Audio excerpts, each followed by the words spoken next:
Austin Powers, International Man of Mystery, wasn't just a spy spoof. It was a velvet-covered time machine, a psychedelic swing through 1960s cool where martinis were shaken over the villain's head and James Bond's tuxedo was stripped down to a frilly shirt.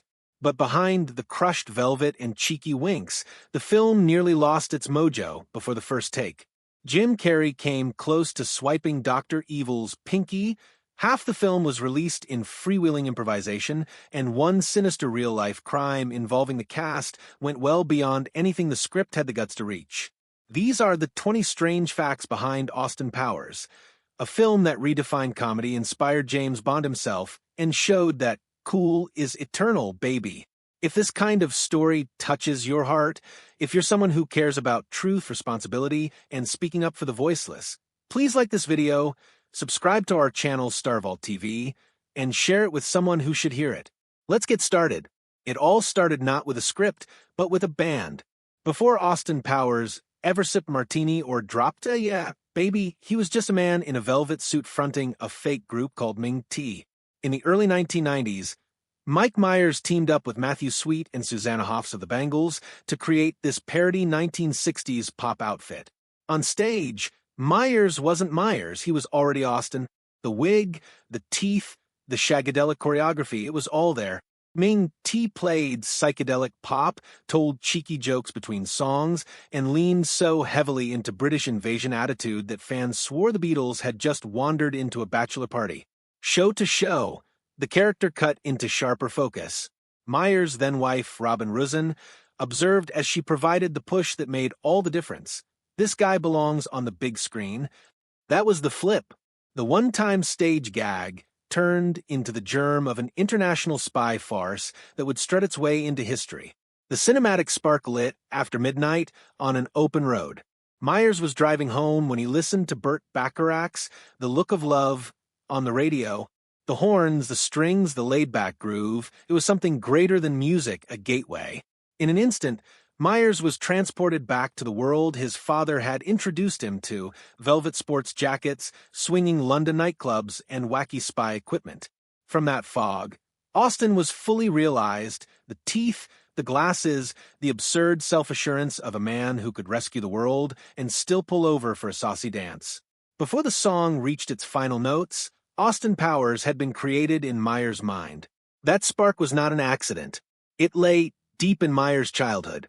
He was raised in a house where Saturday evenings were spent watching James Bond marathons, Peter Sellers films, and great piles of British vinyl playing on the turntable. His dad, Eric, was a curator of cool himself, drawing attention to the swagger of Sean Connery, the quips of Michael Caine, and the charm of the Beatles. Those evenings set the template, bespoke suits, witty one-liners, unfazed brashness. When Eric passed away in 1991, the significance of those memories was made heavier. Austin Powers was more than a spoof character. Austin was a tribute.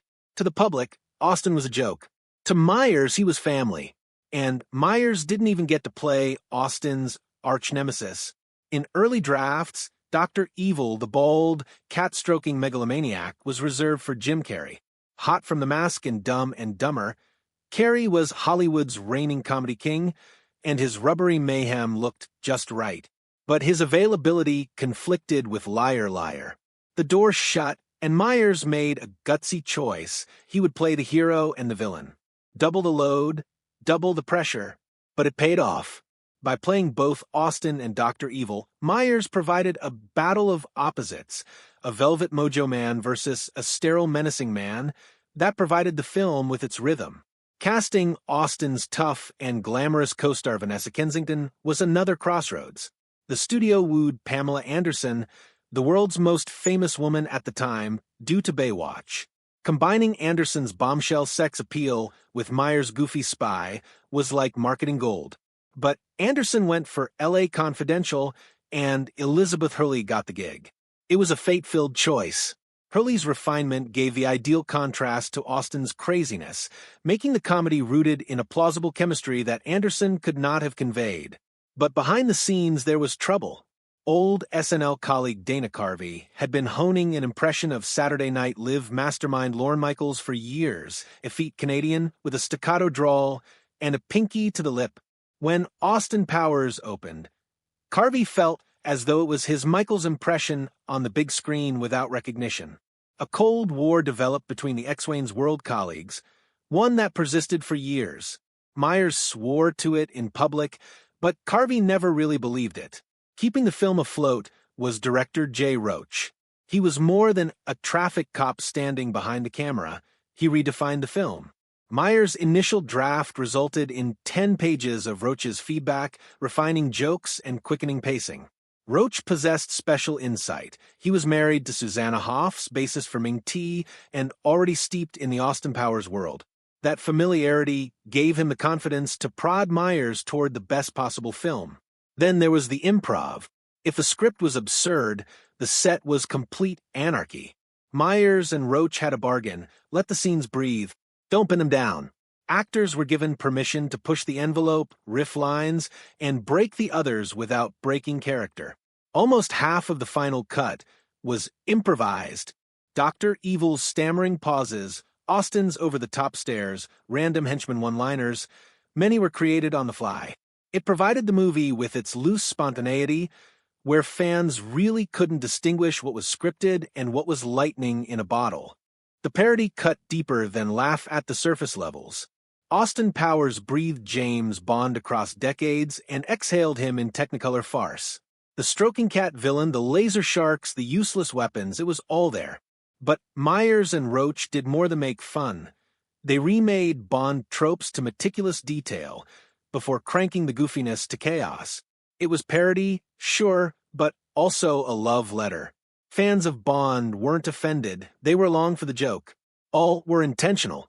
Even Dr. Evil's henchwoman roster featured a winking reference to Beatles history. A fellow named Rita, a meter maid borrowed directly from Paul McCartney's Lovely Rita. And naturally, Dr. Evil's Sphinx cat, Ted Nugent, emerged as an uncomplaining star, never blinking at lights or explosions. Austin's heavy black glasses were borrowed from Michael Caine's Harry Palmer in the Ipcress file. Years afterward, in Goldmember, Caine himself turned up as Austin's dad, donning those very same glasses, a perfect cultural loop closing before one's eyes. Casting had nostalgic import. Cabaret and Logan's Run star Michael York became Basil Exposition. Robert Wagner, 1960s TV legend, played Dr. Evil's number 2.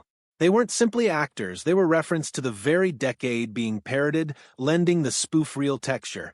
Mindy Sterling's Frau Farbacina, who was initially considered for Rhea Perlman, became irreplaceable with her guttural screams and Teutonic threat. What might have been a throwaway henchwoman became one of the most iconic supporting players in comedy. Austin broke into TV ahead of movies. MTV broadcast Austin Powers' Electric Pussycat Swingers Club, a psychedelic special imitating Rowan and Martin's Laugh-In. Flashing hues, musical numbers, Michael York and Robert Wagner cameos, even Rosie O'Donnell, it was sheer sensory overload. By the time the movie reached theaters, Austin wasn't a trailer personality at all. He was already a pop icon. All of this was accomplished on a shoestring budget, only $16.5 million. Sets were minimal, clothes were reused, dollars were stretched to the breaking point. But that limitation inspired creativity. When released, Austin Powers doubled its budget at the box office and was a behemoth on VHS and DVD. Suddenly, baby was ringing out across dorm rooms, boardrooms, and playgrounds. Austin didn't only make money. It rewrote the comedy spy genre. Spy spoofs existed before 1997 as relics. Hollywood scrambled to emulate it after Austin. Johnny English, The Spy Who Dumped Me, Undercover Brother, all followed the formula. But none equaled its soul. They had gadgets and gags, but no Myers' heartfelt homage. Each one of them fizzled out, leaving Austin the only one with genuine mojo. Even James Bond was affected. Daniel Craig joked that Myers had killed the Bond legend. When audiences guffawed at monologues by villains, shag carpets, and ridiculous gadgets, Bond could never be camp again. The franchise relaunched itself as the realistic, battered world of Casino Royale. Austin Powers basically spoofed, but also remade 007.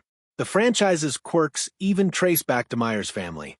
Nigel Power's bizarre hatred of the Dutch in Goldmember came from Meyer's father, who irrationally despised Hawaiians because they killed Captain Cook. For Myers, if you're going to saddle a character with a random grudge, why not pick the nicest people on Earth?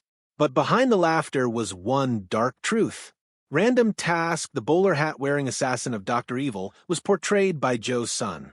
Many years down the line, it was revealed that Sun had been one of the perpetrators of a brutal 1990 home invasion and torture. In 2008, a DNA match revealed him, surprising fans who had viewed the VHS over the years unaware that their attacker's face was looking back. Convicted and sentenced to life, Sun went on to kill his prison cellmate, adding years to his sentence. It was a real-life nightmare far more sinister than anything in the film. And last but not least, the Jaguar. Austin's Jaguar E-Type blast-lowered Union Jack was not just a vehicle, it was a love letter on wheels to 1960s decadence. Its license plate told you everything. Swinger. No riddles, no codes, just unashamed Austin. The kind of joke you didn't need to stop laughing to get, you just needed to grin. Conclusion: Austin Powers, International Man of Mystery, was not merely a spoof. It was a love letter, a fever dream, and a pop culture hand grenade that redefined spies comedy, and even Bond himself. From velvet suits to volcano lairs, Beatles references to Bond smackdowns, it demonstrated one thing: cool is eternal, baby.